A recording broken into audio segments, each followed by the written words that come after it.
Greetings guys, this is Blight. Hope you guys are all doing well. Another week comes to a close, boys. Well, another week from our previous video. 22 solo kills average a day. For 160 kills throughout the week. So, majority might have been sinos and bots and stuff, but a solo kill is a solo kill, gentlemen. Mostly, I've been flying for this wolf. Mostly drama. You're going to see a lot of drama at the start of the video than wolf. But yeah, the wolf isn't particularly the meta or the best of AFs or anything for that matter, just because it's too mid, especially in a brawling setup. Just because everyone knows you can disengage from it or potentially get into its fall-off range or even get underneath the guns. A lot of people don't know this, but like even though you have a tracking bonus on a wolf, just because you don't have the web, you can actually quite easily get underneath the guns of a wolf. Like say if you're in a hook build, I actually recommend you orbit wolf close at like say 500 or something, or 1k as opposed to trying to orbit far out in your fall off. You'll probably find that don't hit you at all. I learned this and it's generally the best way to go about it now. Especially if you have a TD, they're going to have a real hard time. If you have a fight against a slasher for TD, you'll kind of see how that goes. But even without a TD, you can get under the guns of a wolf fairly easily.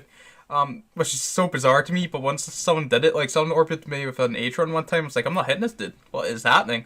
So yeah, that's something to do with wolf. But yeah, it's super engageable. I always get really good fights when I'm flying a wolf for some strange reason. This isn't the fit I would usually rock. I'm rocking a 400 plate in this. I usually do the 200 millimeter plate and then the 200 autos. But I figured I'd give this a bash. It's a lot cheaper. It's only like a quote on C kill for like 45 mil. So cheap as, dude. A nice bit EHP. We're rocking Genos with this as well. Like a 5% damage implant. So that's also probably why you're seeing weird different stats here. Yeah, not much more to comment on, boys. Bit Dramule, bit Wolf. Oh, we've done a bit of the Guardians Gala data sites. They were awful. I'll show you the loot we get from those. And we're hunting some dudes in the Gala sites. So yeah, enjoy, boys. So yeah, whilst hunting for these dudes rocking the Gala sites, we didn't find too many doing them, but this was interesting. 2 Drakes and a Nighthawk.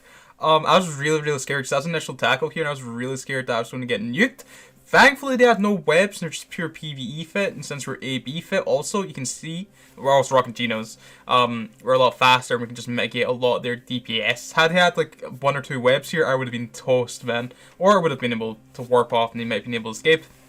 That's me in a Scythe. I believe Noxarian's in a Scythe, and Lies was in a Phantasm. So we're in a little gang, just sort of, you know, hunting these guys. We didn't get anything too interesting. This was the best that we sort of came across. Nighthawk being about a bill fit. And I can't recall the Drakes, but I think they're probably kicking around 100 mil. Once we kill the Nighthawk, add a dip, you know, reload my Ansane and pop back, and we kill the 2 Drakes. Get a nice bit of loot here, some nice kill mails, and that's what you want, boys. We were hoping to see more people running these Gala sites, but I think the more lucrative ones are in Wormhole space. And I haven't really been hunting there. Should really? But I think the Gala events come to a close now. Yeah, it is what it is. I only really kill the ones in low sec. So this guy was incredibly brave. Solo Tengu running one of these sites. It's just me and the side fleet now, sort of hunting. And we catch him, probably EMP loaded. He's not tanking very well because NPC's on him. Sweet! We kill him. Nice little bit of loot there, about 250 mil, I think it was. And then this NPC... The NPCs in these sites are nuts. They do crazy DPS. So yeah, I try and orb him initially to get underneath his guns as in having these uses out. I eventually then end up DPSing them. That didn't seem like it was working, so then I tried to pull range from them. That also didn't work. I should have also kept my guns running whilst I tried to pull range like this. But it wasn't happening, man. These goddamn NPCs. So I jettisoned the 2 ballistic trolls, hoping they come back and get them later, because I'm just accepting my fate here. Which is a shame, but it was worth it because the Tengu was worth like 1.3 bill or something like that. So yeah, very much worth it. Come back with Dramule to try and reclaim my loot. I'm a bit worried because these NPCs seem like insta-lock and insane, so we do some bookmarks, let them warp to us, warp to the can, grab our ballistic controls, and get out of there. So thankfully we're able to get a nice kill mail, some nice loot. It's just a shame we can escape there. But yeah, it is what it is. Now, on to the Dramule, boys. Another stabber, well, maybe a kill. I see that he's running 2 small newts. I orbit him here at 7.5k. They're compact newts, so I think they aren't even reaching out to like 7.5k. I think it's like 6.5k they sort of reach out to, so you'll notice that his newts are doing nothing to us. I'm expecting him to run out of caps soon because we're also neuting him whilst he's trying to neut us. And then it's pretty much GG at that point. His guns aren't tracking. And yeah, once these drones were taken care of, I just slowly pepper away at him. It's kind of GG. He is not having a very good time of it, and I understand, mate. This sucks. This sucks, dude. This is kind of why like cruiser PvP in low sec is so difficult. So you really need like AB dual web or newts that can reach out to, you know, disable frigates like this. If you don't, you're just gonna, this is just gonna happen to you, and you're gonna have a bad time of it. Nevertheless, GF to that Star Pilot. I apologize, but hey. This was a spicy little fight. If any comment, Slicer. Thankfully, Slicer was starting close. Had he been out far out, let his comment buddy tackle me, that would have been incredibly rough for me, but he was just sitting close next to his Venom Comet. Orb him 2.5k, getting off his guns, keep the newt on the enemy Comet. So I don't think the Slicer's going to be that lightly tanked. I could have put the newt on the Slicer to kill his tank quicker, but I figured I'd be able to nuke the, you know, Slicer. Then the newt like would have taken effect to the enemy Comet. I pull range to 7.5k, he's Blaster, get out of the Void, and Antimatter range, maybe force him to switch to Null, but at this point I think his cap's going to be struggling, or hurting at the very least. And yeah, we just slowly whittle him down now at this point, just because our DPS at this kind of range is awful, but we win it. GF to those boys. Okay, this is a cracking little fight against Wild here, and he's Worm. I keep him orbited at 4k here. You see that since the command orbit, we're starting pulled out to 6 to 5k different situations. But the reason I want to orbit this kind of range is keep our speed to max, whilst also applying decent damage, right? If we're orbiting close, which is totally unnecessary in something like a Worm, your guns wouldn't be applying too well, and your speed wouldn't be max or going very fast just because of the way the agility sort of works in this game. So we keep him at 4k. Making enough damage to his drones as to where we sort of eke out a win, albeit very close here. He does get us into low armor, a couple more volleys, and we would have died there just because we're dual nano.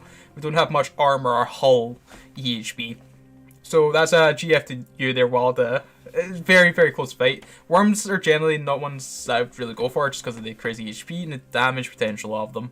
But it's worth giving it a bash because you can usually disengage. There's certain worm fits that won't allow you to run, but they're very few and far between. This against Caracal. Whilst he was shooting rapid lights, I would orbit him 3k. When he went on reload, I'd keep him at 1k just so we apply max damage. I'm also worried at this point that maybe someone else will be coming along. That's always a worry when fighting something for this long, like a Caracal or a cruiser in general. I see the exact Navy issue on D-Scan, and this is when I'm a bit worried. You see that I keep him at 1k. One point, even though he has rapid lights left, just to try and apply a bit more. I do end up, you know, orbiting again.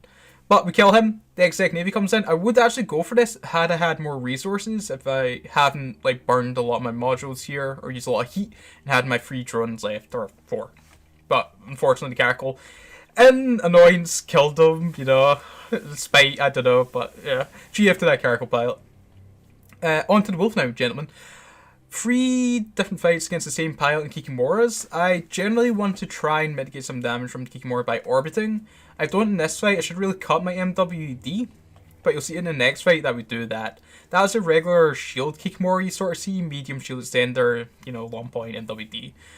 I cut MWD, orb him 1k here. We do sort of outshoot ourselves a bit, and it takes us a while to get into that, you know, 1k orbit.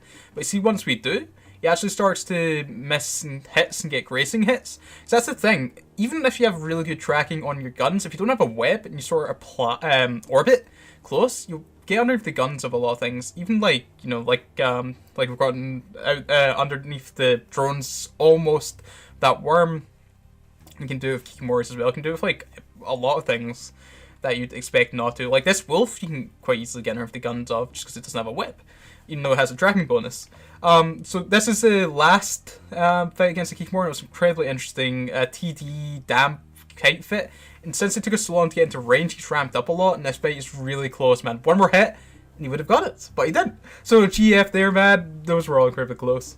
Okay, this is a quality level fight against 2 RD Thrashers, neither of which have a web, so I can start to mitigate a lot of damage here. I do toy with the decision as to whether to orbit these guys without MWD or with. Just because of the AF's like bonus to like MWD sig reduction, so we can still sort of orbit around whilst also applying. I'm not too sure which is the best play. And so you'll see that at one point, mid-fight I did, and I turned it off near here.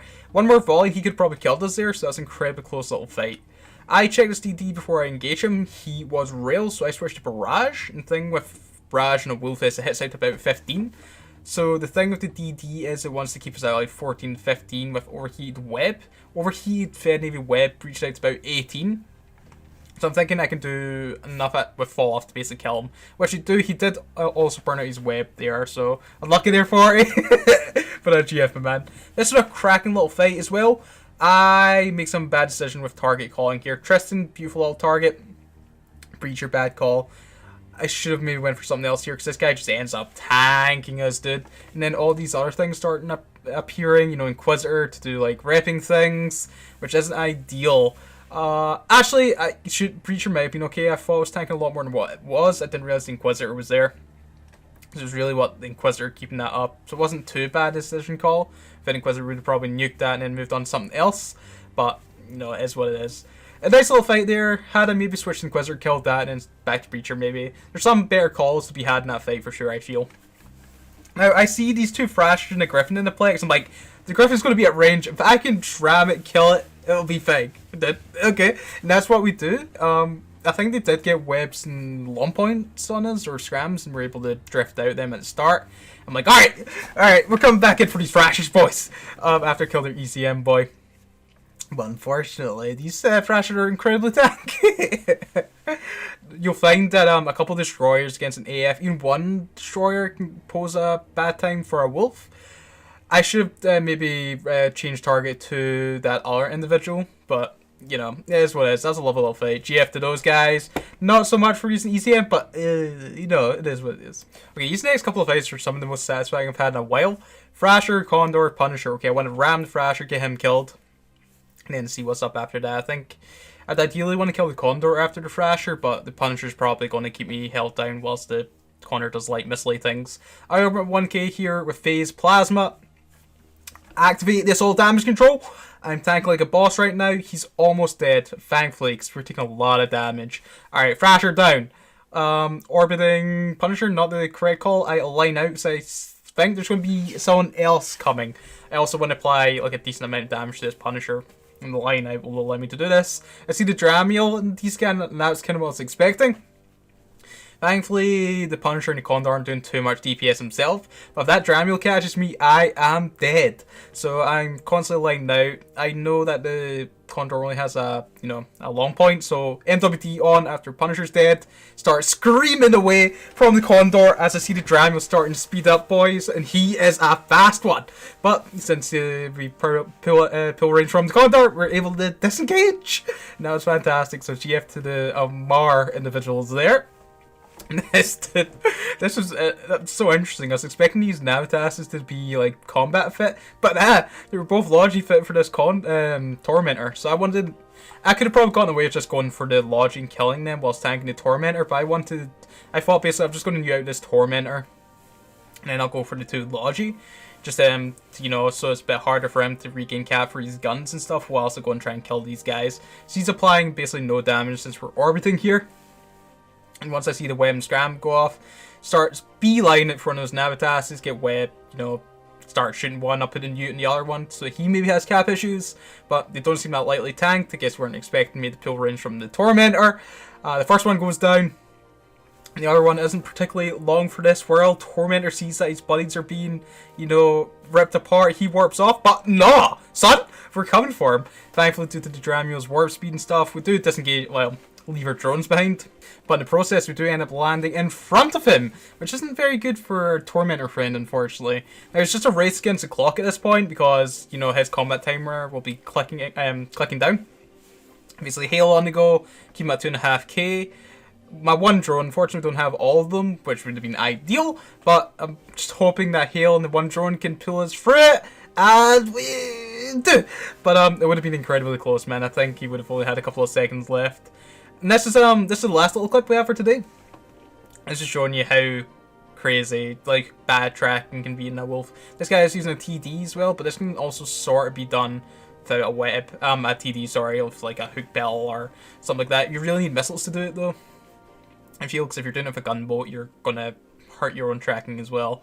But yeah, like I just constantly try and double click away from places, trying to, you know, mess up his orbit here. Had we just like try to keep this guy at range, or, you know, approach them, he probably wouldn't be able to orbit us. Just like, so we kind of needed to like double click in space in a situation like this, just to try and mess him up a little bit. Thankfully, we do eventually get enough hits as to where we do maybe come out on top, but you see that our cap's rough and our armor's pretty low. He was actually using hail here. Had he been using, you know, just Republic Fusion, I think he might have actually won that. But nevertheless, GF there. Alright, I did end up doing some of these data sites. I was really disappointed in how much they actually were turning out. Only done 2, but averaged about 5 mil each. Where it sucked, man. It might just been because they were low seg, the ones I did. The what's called the null seg ones, or the wormhole ones, might have been better. Do let me know, that I'm curious though, because I really enjoy scanning. It's one of the things I actually really enjoy, like doing for ISK, but it just doesn't make me enough ISK. You know, I need to do other forms of income to basically get the amount that I need. Just because the amount I spend on boosters each day is ridiculous, mate. The amount of Quave XL I go through on a daily basis is ridiculous. Nah, I dare think about how much it actually cost. It's a shame though, because like, the fact that that's a thing makes me not want to do activities that don't give me a lot of S. Like, I actually want to scan and do like data and relic sites, but they just don't give me enough S, unfortunately. So I was hoping that maybe this, just because it's a limited event, might afford that, but nah. 5 mil a site. There might be some big ticket items in these what's called data sites that are rare, and that might be their, you know, why they should be attractive. But I don't know, I haven't done enough of these sites to actually know whether that's a thing or not, but I suspect that it might just be this, because data sites have always just been awful income. Once I got that BPC, I thought it'd be worth a little bit. It's not, it's worth like 200, 300k ISK, so nothing too valuable. Again, another 5 mil site. It was nice, like, doing these sites, you know, the, what's called, the scenery was nice, the fireworks going off near the Citadel were pretty sweet. Yeah, it was, yeah, I wish there was more money. I did hear great things about the wormhole combat sites though. I never really partook in them, or partaked. But I watched some like Urshlag streams and stuff, and they seem to be getting alright ISK out of them. Not my thing, but yeah, they're there at least, but unfortunately these data sites just aren't that great, unfortunately. That's all I have for you guys. I hope you enjoyed. Yeah, we'll probably getting a bit more of that in next week's video. I'm also taking a fancy for a bit more Tal War PvP. So I'll get some more Tal Wars in. Doesn't see many people fly Tal Wars, but they're good fun. Also getting maybe a bit of an edge to fly the Vigil Fleet again. You get some of that in there. Of course you're going to see more Dramiel. That's a staple of our channel now, dude. I love that Dramiel. I do want to eventually get enough really awesome clips and then do like a guide, or maybe just like a edited YouTube video for one of those. You know, if like no commentary, maybe some music in the background. Just try my hand at one of those, because I've never done one of those before. All my videos have just been commentary and very minor editing, but maybe improve our editing skills or something. Get some mad beats on the go and all these kind of things. But yes, I shall catch you guys next week. Enjoy your Friday weekend and all these kind of things. And yeah, see you Thursday.